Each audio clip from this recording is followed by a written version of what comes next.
Hello everyone, you're welcome back to my YouTube channel. In this next video, I'm going to be showing you how to use the image to test function in Windows PC without any third-party application.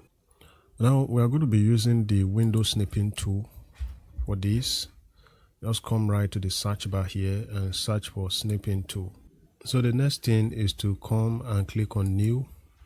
We're going to select the aspect that we like to screenshot and convert to image, and then from image to text. So for the purpose of this tutorial, I'm just going to screenshot this. The next thing is to come to the snipping tool, and from the interface just come right here to test actions, and you should immediately see the option to copy all text. So the next thing would be to copy and paste the text to your notepad or to anywhere else that you like to use the test.